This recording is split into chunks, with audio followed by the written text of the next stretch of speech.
Raymond Fernandez and Martha Beck tricked at least 3 women out of their life savings before gruesomely unaliving them in the late 1940s after luring them in with Lonely Hearts ads. On March 8, 1951, Raymond Martinez Fernandez and Martha Jewel Beck, better known as the Lonely Hearts Unalivers, were executed at Sing Sing Correctional Facility. They had been on death row after being convicted of 1 unaliving, though they are believed to have unalived as many as 20 people, all of whom were lured through responses to singles ads in their local newspapers. The couple's twisted love story involved one of the most depraved unaliving sprees in United States history and inspired numerous films. This is the true story of the Lonely Hearts Unalivers. Raymond Martinez Fernandez was born on December 17, 1914, in Hawaii to Spanish parents. He moved around a number of times, eventually traversing an ocean to work with his uncle in Spain, where he married and started a family by the time he turned 20. Fernandez served in World War II before deciding to return to the US, abandoning his wife and 4 children.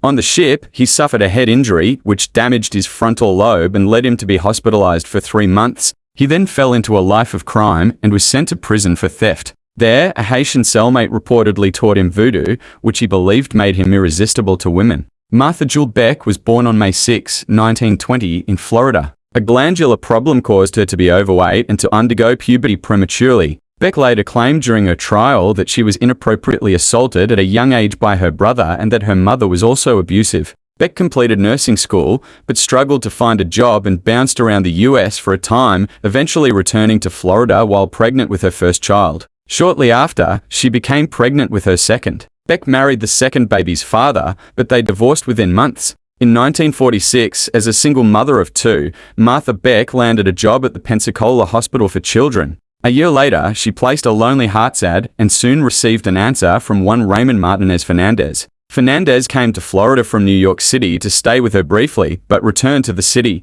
Beck was then unexpectedly fired from her job, so she packed up her life and moved in with Fernandez. She doted on him, and he confessed his life of crime to her. Possibly influenced by her love of romance novels, and certainly influenced by her new love for Fernandez, Beck gave up her children to the Salvation Army and committed everything she had to Fernandez. Fernandez continued to answer Lonely Hearts ads, and Beck often posed as his sister, claiming that he was just a guest and the home was hers. The lie allowed him to keep his public respectability, and it made his victims more comfortable to have someone else in the house with them. Beck's love for Fernandez made her incredibly jealous, and if he ever slept with a woman from the ads, Beck flew into a rage. In 1949, Fernandez got engaged to John F.A., and she moved into his apartment in Long Island. When Beck discovered them in bed together, she unalived Faye by beating her, after which Fernandez made sure she was unalived. The pair was forced to flee to Michigan when Faye's family grew suspicious. They settled in Wyoming Township, just outside of Grand Rapids. In February 1949, Fernandez and Beck met a widow, 28-year-old Delphine Downing. Downing had a 2-year-old child,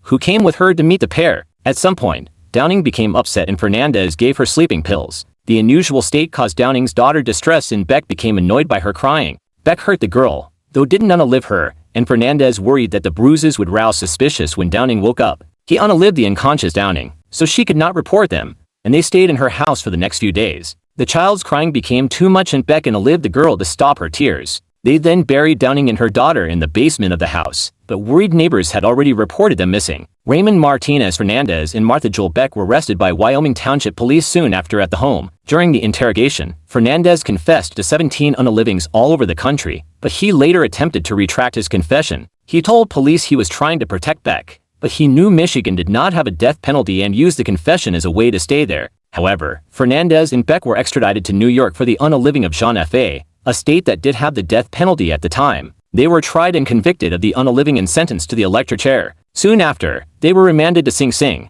Though Fernandez believed he was trying to protect Beck, she was very open about her motives. In her final interview with the press, she said, "What does it matter who is to blame? My story is a love story, but only those tortured with love can understand what I mean. I was pictured as a fat, infeeling woman. I am not infeeling, stupid, or moronic. In the history of the world, how many crimes have been attributed to love?" Fernandez and Beck were executed on March 8, 1951 at Sing Sing prison for the unaliving of Jean F.A. Though police had Fernandez's confession of the deaths of at least 17 people, there is no way to know if that number is much higher. The Lonely Hearts Club, once a way for people to find companionship, became synonymous with the unalivers and became few and far between for a number of years after. Though personal ads, Misconnections post and online dating soon became the norm. The actions of the Lonely Hearts Unalivers continue to serve as a cautionary tale to those looking to meet someone new. Thank you for watching. For more true crime stories, follow my co-host Child Case Podcast with Sylvia Pradia, where she covers child abuse cases.